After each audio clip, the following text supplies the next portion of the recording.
A very good afternoon to all. Welcome to our weekly Tally CA Connect. Today's topic of discussion is Security Control and Practices in Tally Prime by CA Uttam Chand Jain. I'm sure most of you here are already very well acquainted with Uttam sir. I would like to give a brief introduction for those who don't. CA Uttam sir is practicing chartered accountant since 25 years now. He holds membership in various ICAI study circles, namely Bombay Chartered Accountants Society, Chambers of Tax Consultants Mumbai, Chartered Accountants Study Circle Chennai, Association of Chartered Accountants Chennai. He has actively participated in various publications of ICAI with respect to tax proposals and audit.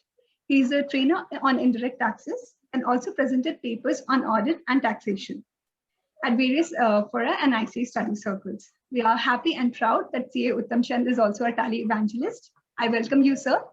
Thank you for being here today and taking out the time for this session. So without delaying further, we can start our today's session. So just because it is a 1 hour session, I would request that all the questions can be answered after the session is over. You may also write to us in Q&A so that we can keep track of all the questions. Thank you. Over to you, sir. Thank you.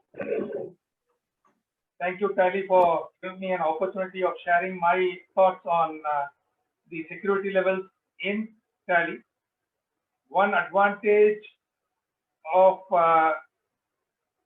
using Tally is to learn something which is normally not allowed by software, to apply our mind and think on those lines. So with that in mind,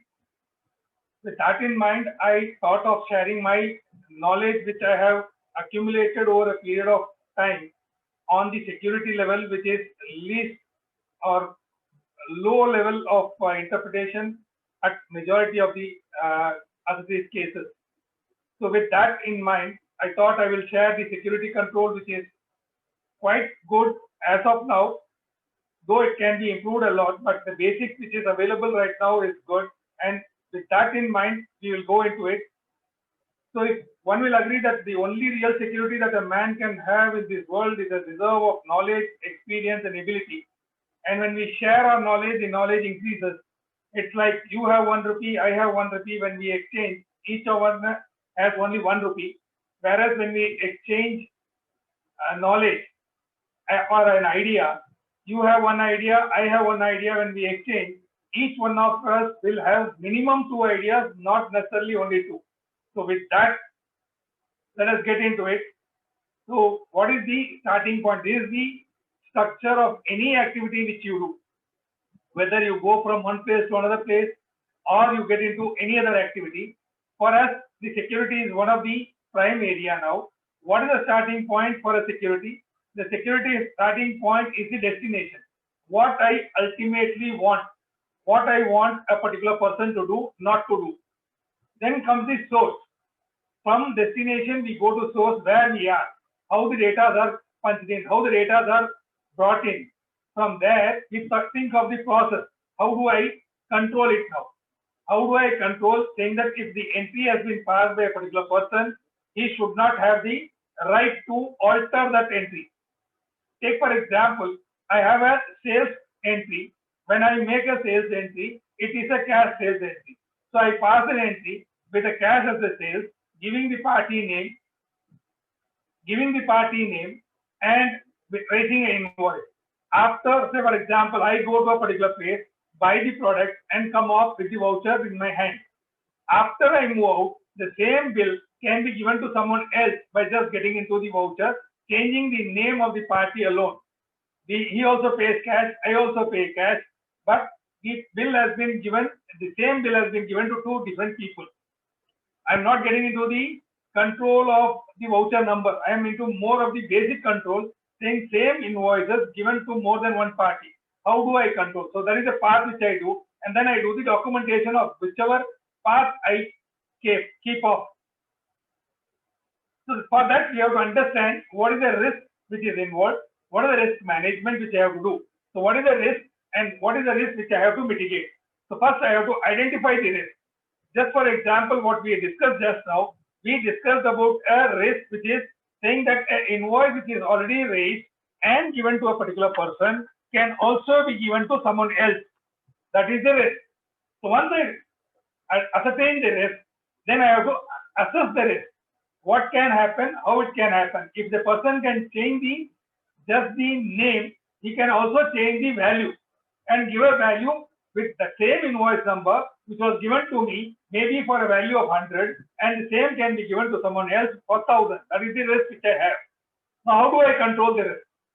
To control the risk, I should see to it that once the entry is passed, it should automatically go to print, and once it goes to print, no one else can print it once again, unless until I give him the permission, or unless until it is brought to my notice, I will not do the control. So how do I control my risk? I have to put the parameters or the roles and responsibilities of each person who is going to work on it. Then I have to, I can't be silent saying that, okay, I have put a control, so the control is there. So I will, no, I'm happy that there's a control because I have put something. It is like locking the door and going and then seeing that, okay, I have locked my door, but nothing happens. Sometimes you have to open the lock and see whether something has happened inside. Just should not be saying that yes, I have put the risk, and that's what is called review of controls. The review of controls may be required on more than one occasion. The review of control may be because of the requirement of the person saying that, okay, this is required for this particular purpose. Take for example, I may say a control which is required, but at the same time, I have to give 1 day time gap for him to complete the work.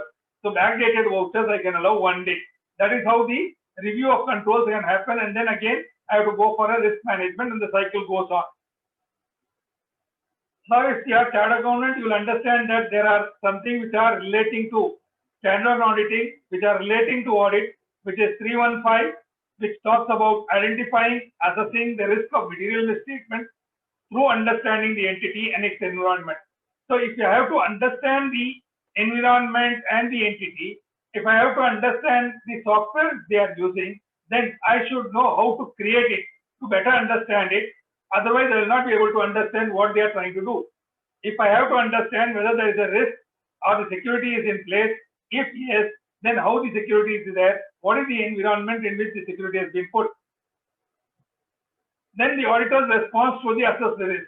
So how do I test whether the risk which has been mitigated by the entity by putting in the security levels, how this has been overcome or how it has been in place or how it is active. Then I will do the audit evidences for what I am doing.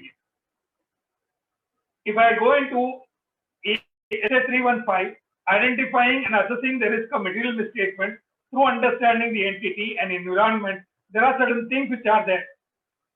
The risk, the party may say that I am the only person, myself and my accountant are the only person, but still there is a chance of a fraud happening or an error creeping in. Take for example your GST. The GST calculation error may creep in because I would have selected the wrong ledger and I would have passed the correct entry, accounting entry, but I wouldn't have done the calculation automatic, and that's the reason why my GSTR returns may not come correctly. And I may upload the returns using Tally, and then there may be a mismatch. But there is another chance of this being altered with. So that's the reason why I will have security in place, and I will do a security comes auto calculation together, and that's how I will mitigate the chance of error happening there. What is the level of assertion which I am doing? What is that I am saying that my books are correct? How it is correct? What is the level of assertion which I do? If I don't have a security level, then the assertion level is very, very less. Similarly, the entity's internal control. How the internal control works. Without a security, internal control cannot work. So then the security becomes the primary. And that's how when I have the internal control, I reduce the risk of material misstatement to an acceptably low level. Because I am sure that the entities will work and the securities will work and the errors will not happen. Entities internal control, I have to understand the internal control relevant to audit. When I do audit, that means I have to capture the data correctly. If the data has to be captured correctly, then the controls relating to the data capturing has to be looked into. If I have to look at the design of the controls which have been there, determine how it is implemented, how it has been effective, how the performing procedures in inquiry of the entity's personnel can also be looked into. When I respond to the audited risk or the assessed risk, I have to obtain sufficient appropriate audit evidences saying that the controls are in place. So how do I do it? That's the level at which I have to look into, saying that I have to go into the level of control which is there and what is the effectiveness of the control which is preventing or detecting or correcting material misstatement which is there. It's not enough that I should know standard on auditing. It's not enough that I should know how to do a security control. I should know why I should do a security control. When I am communicating with my associates or my clients or for people who are at the helm of affairs, I should know why it is required. If you see Section 7 of the Information Technology Act, they say that any record can be retained for any specified period, then it shall be retained in the manner in the which it is there. The information contained remains therein accessible. So if I have a data, the data should be accessible for future references. The electronic record is retained in the format in which it was originally generated, sent or received, or in a format which can be demonstrated to represent accurately the information originally generated, sent or received. So when I have Tally, when I get into Prime, I was in the Tally ERP 9 version. Now I have gone into Prime. The data gets migrated. However, the contents are not modified. The additional information may be added, but the contents are not modified. If the contents which were keyed in at that point of time, the contents which are now available, if they are matching, then they become an electronic record. And if it is an electronic record, it can be used as an evidence. The details which will facilitate the identification of origin, destination, date, and time of dispatch or receipt of electronic record. If you remember, the Companies Act was amended, and now they have said there should be an audit trail which is available. And for that audit trail, the basic is security. Unless until I have a security, the audit trail will not happen. Right now, it is only available or only applicable for corporate. I am sure it is going to apply for non-corporate as well. So let us get into the agenda for the day. That is the security level which we have to, and what is the basic fundamentals which are required. The general security, IT security, is the in general security which may relate to hardware as well as software. From where I buy the items, how I buy the items, who will be in charge of buying the software, which software will be installed, which software will not be installed, who will have the access to the software, so on and so forth. What is the firewall? What is the antivirus which I am going to use? Then comes the security policy within Tally. That is the sub-level security which is coming to or relating to the software which I am using. Here we are going to deal with Tally security policy. So in general security policy, what could be in general security policy? In general, when I say security policy, every security policy should be documented. It should be documented and kept. Why I have created this policy, why I need this policy, how it has been implemented, how it has been designed. For example, in case of a Tally, the general security is whether I will have a Tally Vault password. You will see how the Tally Vault password works, how it can be removed, how it can be seen. Then the next level is the administrator. I have to appoint an administrator to administer all the policies, all the security which is going to be implemented. According to me, a person who is given the administrative role should not do the entry level role. He should not do any report generation, anything other than administrative. When I say administrative, he will only create roles, responsibilities, and hand over to the other party, and he will only do the control of that particular security. And then comes the level of password policy. How my password should be, what is the combination of alphanumerical special characters, how it should work. So we'll look into that. And then comes the user role policy. The user role policy, which user, how it's going to be. So it is based on user role. There could be two ways of creating a security. One, I call a person and say, you can do this, this, this, this, this. You cannot do this, this, this, this. This is one way of looking at it. The other way of looking at it, I do a bundle of services which can be done by a group of people. I'll create a bundle of do's and don'ts. For example, I'll say salesman or sales manager. Sales manager, if I have multiple sales managers, all the sales manager will have the same roles and responsibilities. That is what is called user role. So I will create sales manager, and then I say sales manager can do this. He cannot do this. And from that sales manager, I will curtail something and give it to the salesman. And then they say salesman or the sales counter guy can do only this. If you have gone to a mall or a departmental store, if the error or a discount has to be given, the discount can be given only by a manager. So if at all he has to give a discount on a particular voucher, he has to pass his password to give that. That is the level of two-level security check which is there, which is right now not available in Tally, but it can be implemented. And then you have the actual users and the password created so that they can start using the roles which have been given to them, how it works. And then comes if all this is available, then you can do a Tally audit, which is possible. As of now, there are some limitations, but still it is, to a greater extent, it is possible and we can do it. With this background, let us get into Tally per se, because we have limited time. We'll get into it and see how it works. You're able to see my Tally.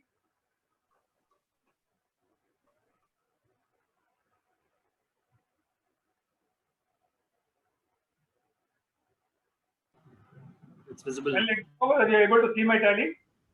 Yes. Okay. So when I start with a company, I'll try to create a company and show you how the implementation, everything starts. When I start and create a company, I can also do a auto path relationship, which is not the subject matter today, but many times you will not see the screen. The screen of Tally Vault and user control may not be available. Then you have to give a configuration and say, you add all this. Use Tally Vault password to encrypt company data, yes. Use access control, yes. Then you may be able to see these two icons which are right now visible to you. So let's try to create a company.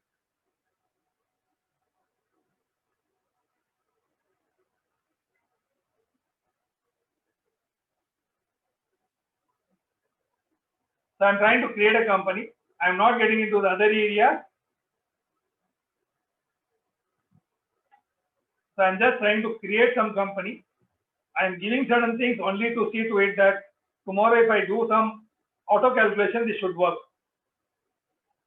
So I am saying do a Tally Vault password. So if I am saying do a Tally Vault password and it says give me a password. So I have to give a password and it will also ask me to confirm the password. So when I say that, if you see at the bottom of that Tally Vault password, it says if you forget your Tally Vault password, you will permanently lose access to your company data. Just remember that. And now we are getting into the user control. Is another word. I am appointing a admin. I am appointing an admin, and that admin is going to have a user ID and a password. And here it is, where it says use Tally Vault password, yes or no. So that means I will be able to see who all my users are there in the Tally, what all they are doing, how many activities they have done. Then it is asking me, this is also related to security, disallow opening in educational mode. If I say yes, that means this data cannot be opened in an educational mode Tally or in a pirated Tally client. It will not be able to open. It will open only when it is in the original version. That means the licensed version. So when I say this, it is asking me to give the user, first it was only the password.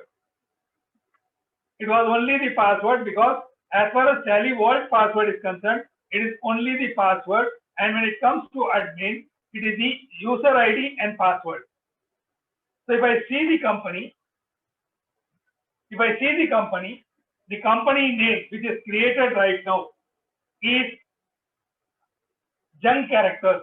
It is showing only stars. And if you see the next company, even though the company name may be different, the chunk characters will be same.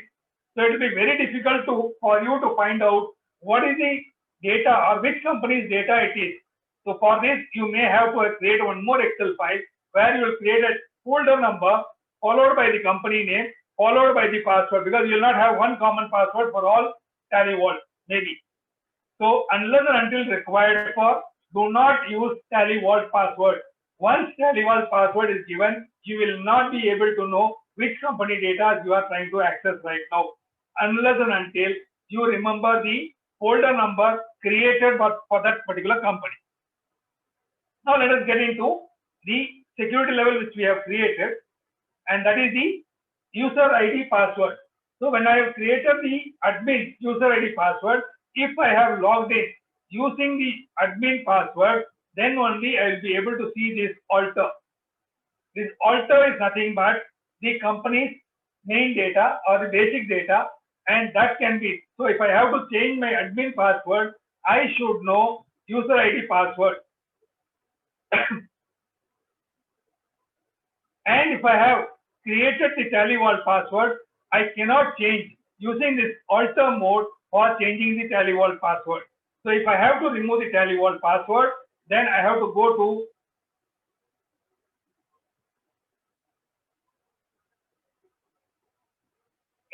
Tally Vault, and then I have to give the old password. I am trying to remove the password right now. So if I have to remove the password, then I should not pass anything in the password, not even space, no icon or no, nothing has to be keyed in. And once I do it, immediately I'll get a message saying that your data which is already created, there will be a backup created. And that's how it will work. So once a backup will be created, and you will have a new company now. You have now two companies, one company which is the Z-Trade 10,007 and the other company 10,008, which is the security password created. So unless until, so that's how we have to now remember, if I am the admin, if I have removed the Tally Vault password, then I should remove the data itself from here. It should not be visible in the same data, in the same folder. If I am going to allow this, then there is every chance of error being made by the parties who are going to use it, because they have habitual to go to the old data. So this is how I start with admin password. Now let us get into the password policy. So when I create a password policy, like every banker has its own policy, every department has its own policy. Some say alphanumerical, some say only alphabet numbers, some say alphanumerical special characters, and so on and so forth. So I can create a policy, and this policy is not going to affect any other policy which you are going to have for other software. It is only and only for Tally. So I may say I want 10 digits, and I want to say what 10 digits I want. I can say it is alphanumerical, 5 alphabets, 4 numericals, and 1 special character. And then it's asking me, kindly note, as of now, Tally does not ask for the alphabet either capped or otherwise. Kindly again note, the alphanumerical can be in any sequence if you want. You can say A1, B2, C3, D4, E5, and asterisk mark, possible. So there is no control over how it has to be looked into. Then says password policy expires. When does the password policy expire? If I don't want the password to expire, I'll put 0. So that means permanently it will be the same password for that person, which is not a good policy. So when I am going to do an audit, I am going to see at this screen and find out whether you have a good policy or not. How reliable is the data? Then I am going to say whether you have to be notified that your password is going to expire. Like when you enter into bank account, they always start from 7 days now, your password is going to expire. The same thing, you can put it here. And then I can also restrict the earlier password use for your bank account. Normally they say, some banks say 3 accounts, some they say 5, you cannot use. So if I say 3, that means for a year, I will have 4 passwords which cannot be repeated unless until I modify in between. Change the password in first attempt. Yes, I will say this, because otherwise the person will say, you created the password, you are aware of, so you know the password, so you would have changed it. So there is always a lapse in that. So I will say allow the password to be changed on the first attempt. Now whether you will allow the user to change the password, can someone put something on the chat? Whether you will allow the password to be changed by the user himself. Any idea what we should do? Yes or no? Any reactions? Okay. I will say no. I will say no. Why? Because if I am going to allow the user to do it, then I will not know why he is doing it. What is the reason for him to do it? Because I have already given a policy. After 3 months, it's going to change. If he wants to change in between, that means he would have shared with someone. It would have become a password instead of a password. So if I don't want that to be a password, then I should have the control. That is the policy level which we have created. The next is the user roles. Kindly go into it and see for yourself how it works. It's quite interesting what we have done. So let us try to do for a sales manager. I will try to do from a sales manager. And how many passwords are already there? There are 5 already, including the owner. If I put that, there are 5 already created. 4 are default created by Tally. One is the data entry. The other is Tally Net Auditor, because the auditor's edition, they were Tally for auditor's edition. If I create that, the chartered accountant can log in from remote itself and look into it. Possible. And then Tally Net Owner, that is the owner of that particular license, can do it. And Tally Net User is the sub-user under the owner. So let us give from the owner, and it says 0 backdated. That means permanently you can do a backdated entry. If I say 7 days, that means only for 7 days from the current date it can be done. Then I can say cutoff. Suppose I started implementing the security from today. Then I'll say cutoff is 22nd June 2021. Then it says whether I will give the print option to them. Remember, if I started with saying that the invoice can be reprinted and given, I can stop all that. I'll say allow him only sales voucher. That's it. Don't allow him anything else. So I am not allowing him all accounting voucher and allowing him only sales voucher. Then it says allow to override tax details. These are another control which is there. Whether you are going to allow, because in the voucher format, if I press F12, I can change the tax details. So I will say no to it. Whether I can permanently not allow the user to put on account, I can do it from here. Exclude on account from bill allocation. This is the new addition in Tally Prime. This was not there in the earlier version. So if I am saying yes, that means he cannot do on account.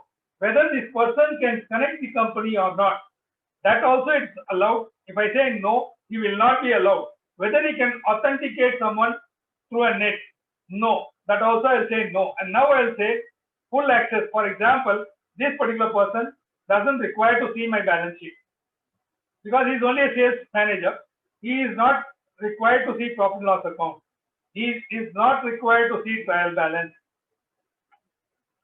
He is not required to have full access of accounting masters, full access to inventory masters. So this, if I have to go deep into it, the entire session will go into this itself. With a limited thing we will try to do and say what I want. Suppose I want him to allow and create only the accounting or, for example, sales voucher. I am going to say only sales voucher he can create, and he can create alter accounting masters because he could have done some error. It all depends on how I am going to implement, how I am going to implement my security, how it is going to work. Suppose I think that the person may make error in creating the ledger, or he may not have all the information readily available at time of creation of the ledger. I may allow him to alter the accounting master. Then I may say, okay, why not have him a display of trial balance? What I am trying to do is exactly what has been given the other way around. I may also say, okay, let him have the preview of balance sheet. So that is how I created a role, user role creator criteria. Now I will start using the password. Suppose I will create a sales manager and I say he is this said person, and if you see, it is not going to the allow browser access, allow remote access, allow local TDS files. And if I do for Tally Net Auditor, for example, if I am going to create a user like this, whether I can do on the browser, you may or may not allow your chart accountant to have a browser access, but you may allow a remote access, possible. You may also allow the local TDS to be used. And if I have someone like this, I may say allow him all, possible. If you remember, or if you see here, I am not giving the password here, whereas I am controlling the password, because this password is linked to Tally. It is linked to the license of Tally, and I am going to come through Tally. That's the reason why there is no control on the password. So I have created security level. I have created the second level of the user. I have created the password policy. I have created the user role control, and then I have created the user and the password. Now let me log in with that user.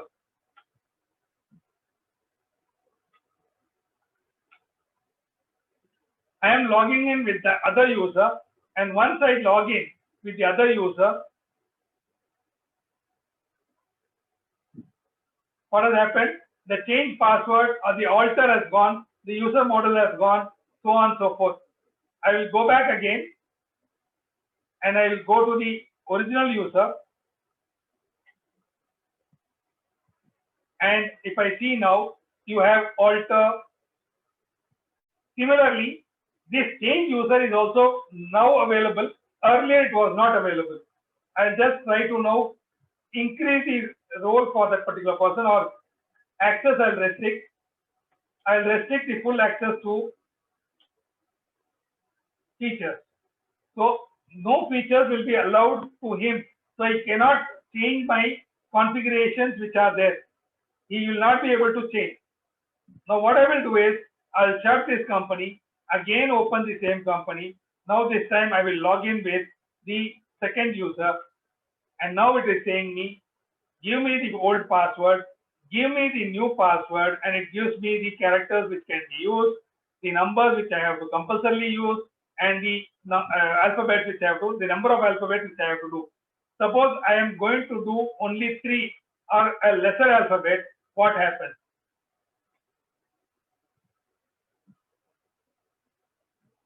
It says your password length is not correct. It has to be minimum. It's only minimum. I can have much higher than that.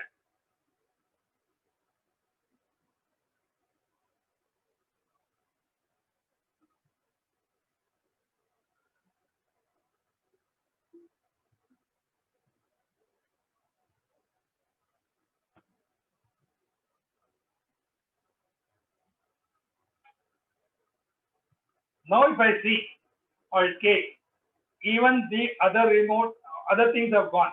For example, when I said you can, features, I removed it later. So the feature has gone. So I can look into it, and then now I want to see the trial balance. Trial balance is available, but if I am going to say, print the trial balance. If I want to print the trial balance, it will not allow me. It says you don't have an access. Similarly, when I go for create, it is allowing me to create ledger, no inventory, because inventory full access was not allowed. It is only allowing me to create a entry. I can so go for alter. It will not allow me to alter the masters. Inventory masters do not allow me, because accounting master says you can. Accounting masters, because we allowed it, so it is going to allow me to create that.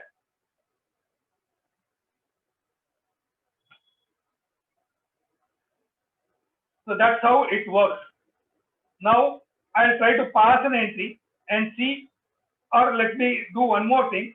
Let me change user, go back to the original user, that is the admin user, and try to do more creation and then try to come here. So I'm trying to create a voucher called sales cash. I'm trying to create a new voucher type called sales cash. And then I'm saying sales. Under sales, all that I'm not getting into it, I may say print after vouching, print the voucher after saving, and then I'll say whatever is the default. I'm not getting into all that. I can also say this is cash, and I'll say don't allow bank division, don't allow creditors, don't allow debtors, allow only cash in hand. Then I'll say create as a sales ledger under sales, and I'll say this is a sales ledger, GST is applicable, and I'll say whatever may be the HSN code for that GST ledger I may do, or I may give the GST details in the inventory. And then I'll say GST, CGST output under duties and taxes, GST, CGST. It's not a round off, because normally it should not be rounded off.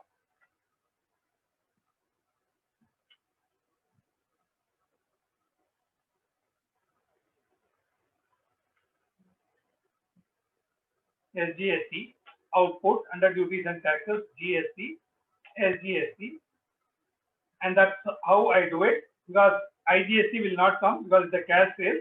It is under in the counter itself. Then I create a ledger called round off, and this is under indirect expenses, and it is asking me whether it's a round off. I'll say yes. This is a round off and normal rounding off 1 decimal places, and that's how I say it is a normal rounding off to 2 decimal places, or I can say 0 decimal places as the case may be, and I create a voucher type. Now what I'm going to do is I'm going to say that this particular role model, which we have user role we have done, this user role, now we will be able to create only cash sales. That's all.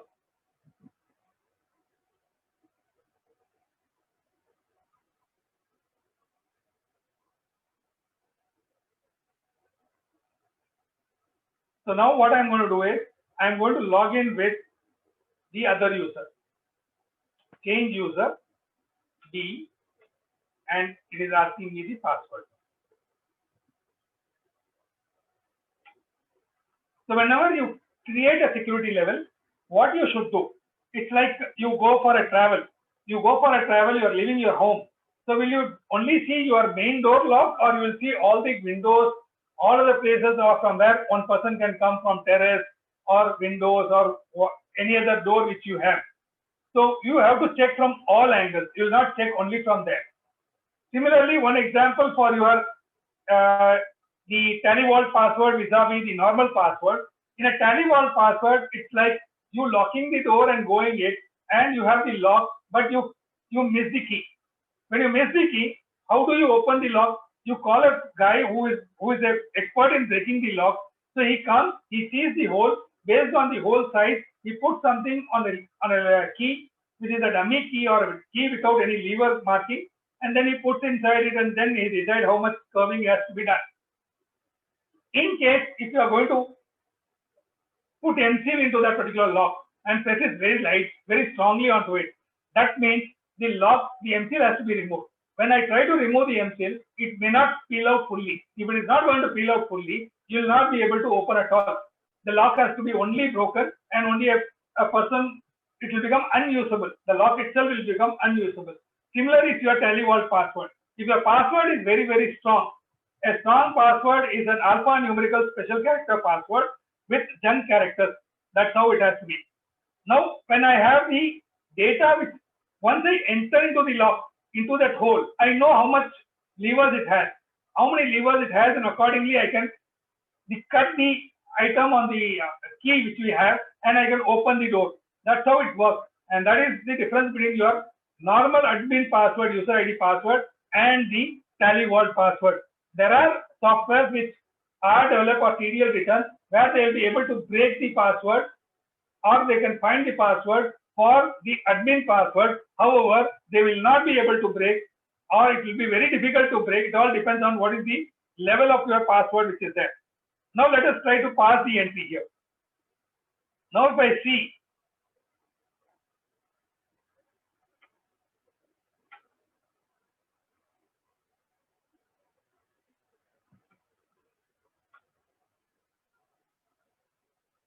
but it is not working. So that's the reason why I said you have to come and see here. Because when I see the voucher now, all the vouchers are available. I can pass the entry now. I'll pass one dummy entry and see whether it is allowing me. It is allowing me. So this is how I check. I will not check what he has to do. I will try to check what he should not do. So I will try to come and pass an entry which he should not have passed. So this entry he should not have passed. It is getting passed. So I will go back again, log in with the admin password. So I'll change password and I'll go with the main password and try to see what was the issue which was there.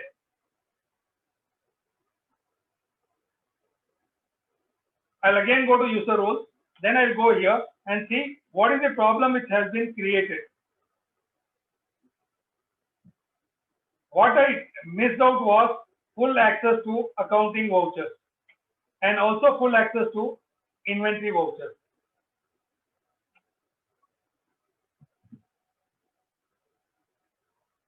Now if I go and change the user, I say the user is B now.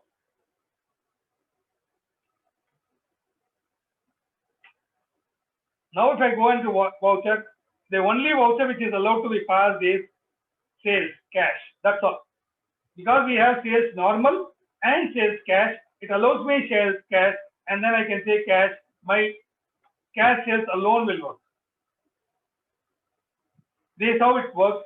Suppose I try to create an inventory item, it will not allow me. Now if I try to say alter ledger, it will allow me.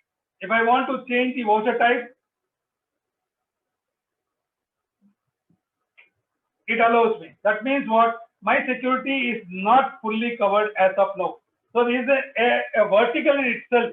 If I have to do something like this, it is a vertical in itself. It will take a lot of time for me to check and balance and see how it works.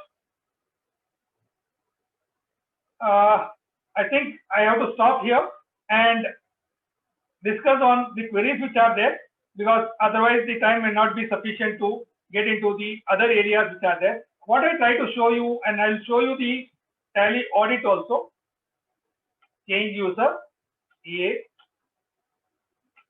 and I can see the Tally audit.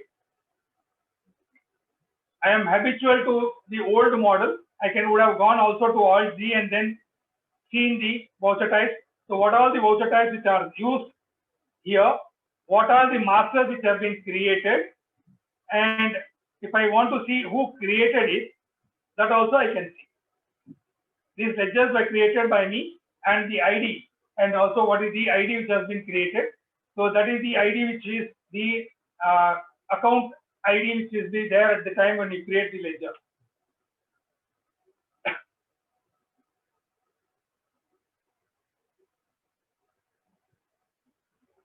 That is the position index. Sorry, it's not a position index. It is the ID which is there.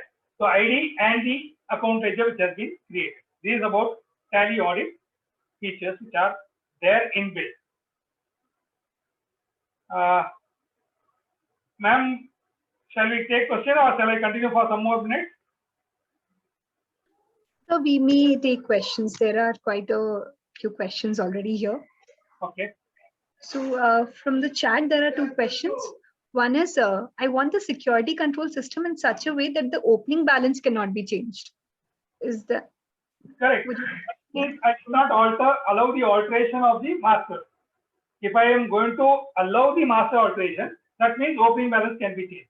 If I am not going to alter the accounting masters, I can create, but I will not be able to alter because opening balances are with alteration. If I want to change opening balance, then I have to go for alteration. So I can stop alteration command to the, so I'll say full access to accounting masters, no. Create accounting masters, alteration not allowed. Okay, so next question is security level is to be created for each company separately. Is there any option that it can be applicable for all companies together? When I put a lock to a particular building, it is only for that building. Can I say one lock will apply to all the buildings? Suppose I am in a complex and I close one particular lock on the building, main building itself.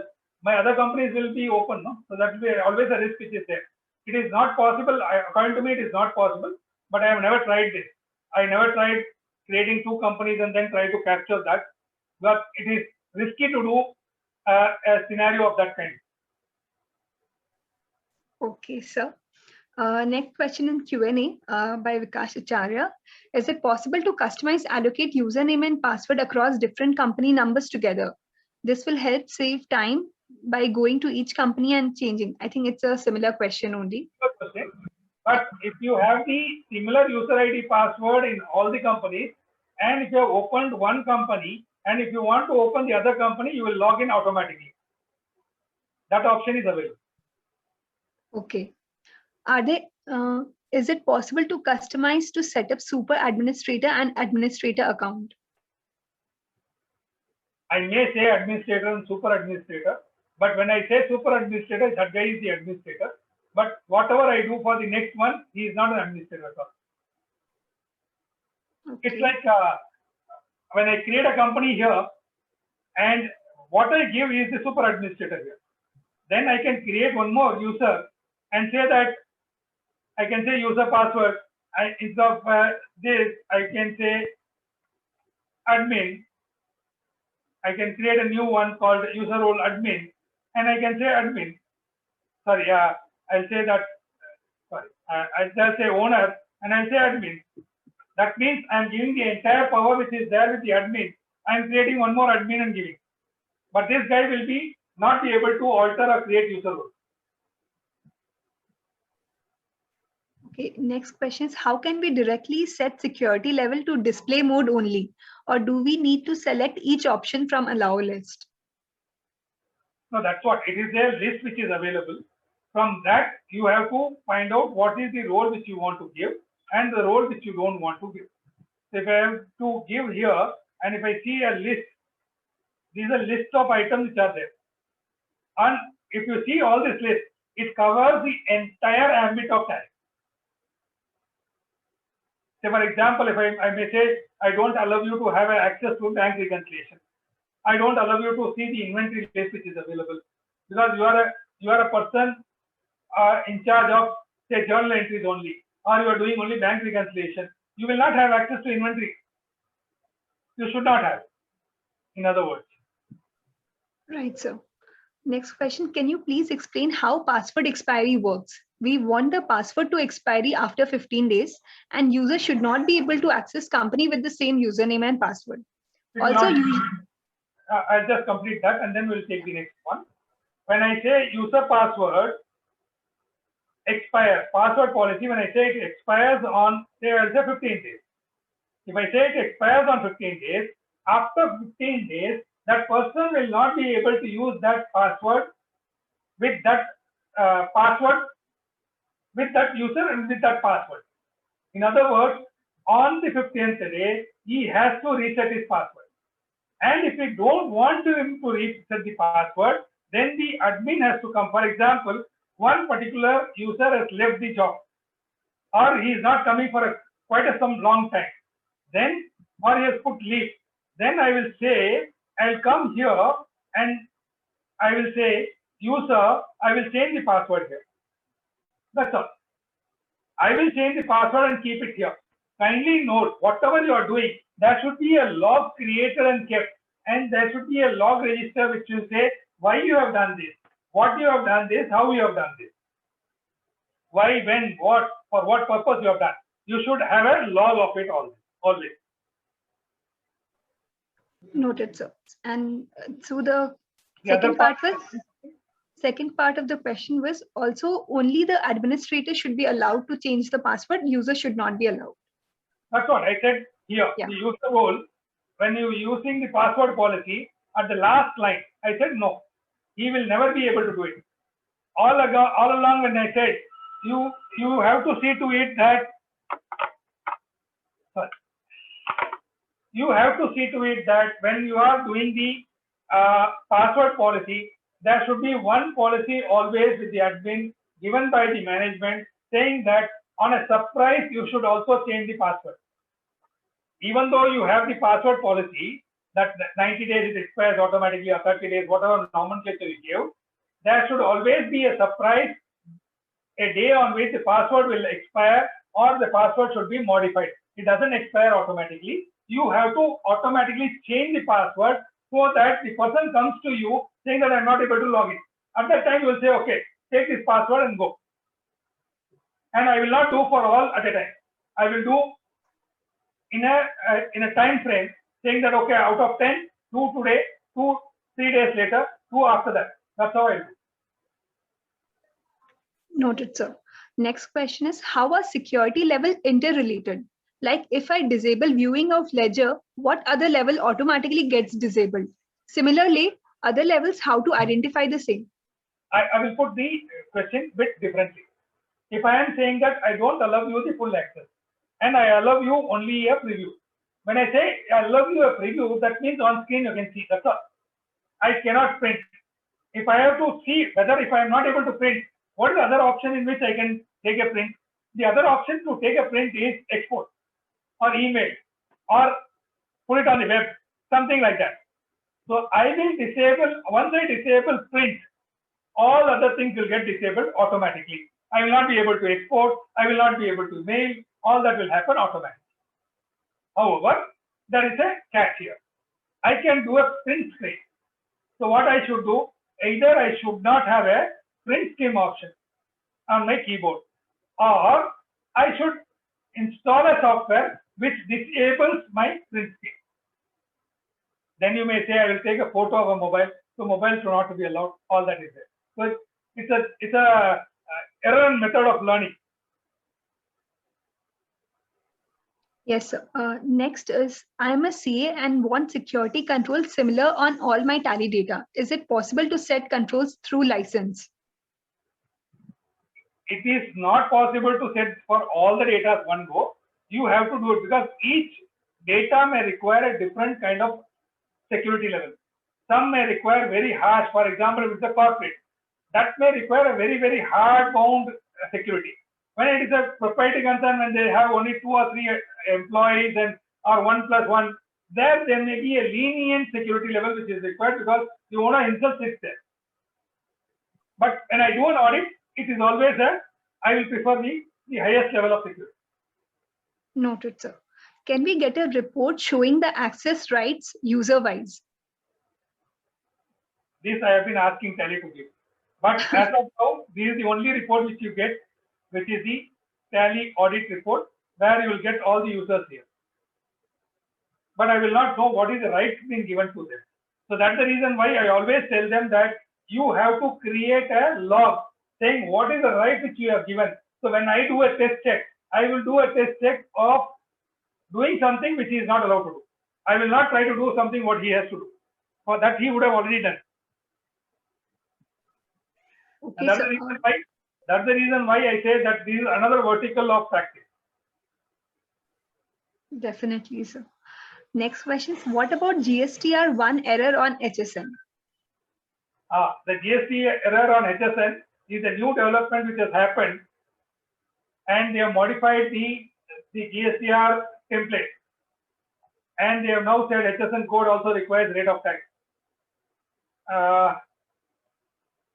Can you share the roundabout which is there in Tally right now, where you have to export it and then without HSN, and then you have to key in the HSN or export the HSN and pull in there? If you can do that, put it in the chat. There is a roundabout which is available, but it's quite cumbersome. I think Tally is on the job, and it will be available in the next version. And they have modified 2 days back. So it is a lot of changes which are happening. So we have to be changing it accordingly. So that GSTR 1 right now, Tally doesn't help directly, but indirectly it can be done. Sure, sir. So another question in the chat, there was an old system of maker and checker. Is the same available in Tally Prime? Maker and checker was never available in Tally by default. It was a TDL written by few of the people and it is available in the market. The maker checker concept is that means one person passes the entry, the other person accepts the entry. That is also there, but I have not verified fully. It is available when you see the vouchers. Let me open another company so that you will be able to.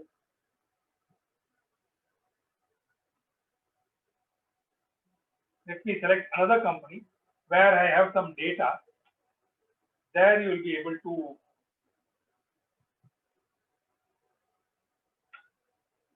There you will be able to see there is something called accept a voucher. So when you accept the voucher, that is how you say it is accepted. But I don't know how far it is working, but to best of my knowledge, no, it is not possible. Suppose I say voucher, and if I get into say some voucher inside, and there is something called accept. I think this is for the audit purposes, but I'm not sure about it.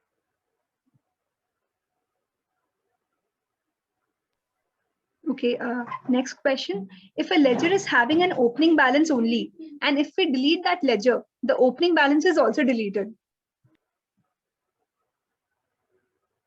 I have not come across that type of a scenario. Whenever a ledger has an opening balance, that ledger will not be deleted, cannot be deleted. Any ledger put to use, once put to use in some voucher or opening balances, I don't think it can be deleted. Otherwise, the best option to do that is go to display, go to your analysis and this data analysis, verification of chart of accounts, not use ledger, control spacebar, Alt D. This will not allow a ledger which has an opening balance to get deleted. No transaction, but only opening balance will not get deleted. Any ledger used in any type of voucher, whether it is reverse journal or optional voucher or memorandum voucher, wherever it is used, this will not get deleted. This is the best option available. Okay. However, this will not work for inventory. Okay. It cannot be deleted because it has some basic pay is used in, though there is no basic pay per se as a ledger, this basic pay has been used in payroll, and that's the reason why it doesn't get deleted. Noted, sir. Another question, I think we can take this one last question and we can resume. How much viable is remote access in Tally? As I've used the same even at good internet speed, it takes a lot of load. Is there any other option for the same? See, remote user is not for the purpose of passing entry. Remote user is more for looking and generating reports. Remote users are used by normally the persons who are on the move, and they only see reports, they don't see any of the passing of vouchers. Remote users can be a bit slow based on what is the bandwidth at both the levels. It is not just one level, both the levels. Number one, your network connectivity, your system capability, everything is has to be seen. My system may be slow, but what I have heard is browser is a bit faster.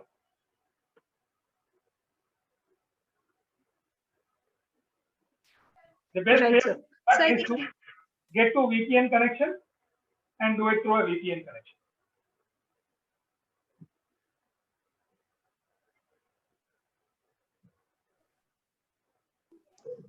Noted, sir. I think we may resume now and we may take questions at the end. Oh, you want me to continue? It's already 5? Yes, sir.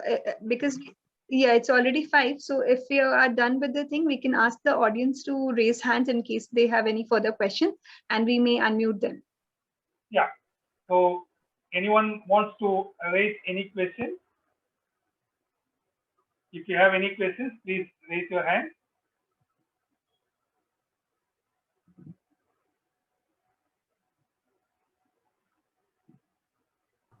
Mr. Vikash, I've unmuted you. You may ask your question. Yeah. I just wanted to know, are there any plans from Tally for introducing a audit trial feature in future? When what I have discussed and what I know about it is, yes, they are on the job now, because everything is inside right now. Everything is available. It's only to be collated and given in one place. It is already available because the date and time on which it is captured is already there. And if you remember, I spoke about Information Technology Act, and that is also what is they are talking about. What they want as an additional is what was the original entry, what was the original content which is required, whether that is required or not has to be looked into. If that has to be looked into, then it may require some modification. I think they are on the job and it will be coming. Okay. And so second thing related to the HSN code, like what you have said recently. So what we are facing, like we have splitted the company from April onwards. Now, previously the HSN code was maintained in 4 digits. Now, what is happening is some of the inventory items we have updated to 8 digits, but they are not getting printed on the invoice. Is it a Tally internal issue or like it is a configuration issue? No, but once you have updated your inventory, it should come automatically. Are you using any TDL? Yeah, we are using the TDL. So then that could be because when I do some additional add-on, the add-on may not get mapped with the changes which have happened. So the TDL also has to be modified according to the latest version. All right. Okay, I have to check. Yeah. Thank you. Welcome. Anyone else?